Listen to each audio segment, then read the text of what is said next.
আরজিকর কাণ্ডে অভিযুক্তদের সকলকে গ্রেপ্তার করে ফাঁসির দাবিতে দিনহাটায় মহিলা তৃণমূলের উদ্যোগে অবস্থান বিক্ষোভ কর্মসূচি হলো। রবিবার দিনহাটা শহরের পাঁচমাথার মোড়ে মহিলা তৃণমূলের এই কর্মসূচিতে উপস্থিত ছিলেন মহিলা তৃণমূলের শহর ব্লক সভানেত্রী অপর্ণা দে নন্দী, যুব তৃণমূলের শহর ব্লক সভানেত্রী মমিতা ভট্টাচার্য, দিনহাটা ২ পঞ্চায়েত সমিতির সভাপতি সুভাষিনী রায়, মমতাজ বেগম, ডালিয়া চক্রবর্তী। কর্মসূচি শুরু হলে মহিলা তৃণমূল নেতৃত্ব আরজিকর নিয়ে দোষীদের সকলকে গ্রেপ্তার করে ফাঁসির দাবিতে সরব হয়। কলকাতায়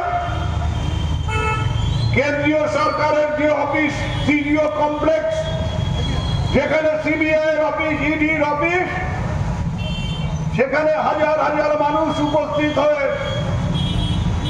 সিবিআই এর বিরুদ্ধে বিক্ষোভ প্রদর্শন করে। দোষীদের বিচার চাই, শাস্তি চাই, ফাঁসি চাই। কোটি কোটি টাকা তাদের পেছনে খরচ হচ্ছে, কিন্তু কোনো তদন্ত হচ্ছে না। আর আজকে তো মনে হচ্ছে যে এখন আর তিলোত্তমার খুন ধর্ষণের ব্যাপার নেই, এখন হচ্ছে মূল জায়গাটা চলে গেছে সন্দীপ ঘোষের দুর্নীতির ব্যাপার।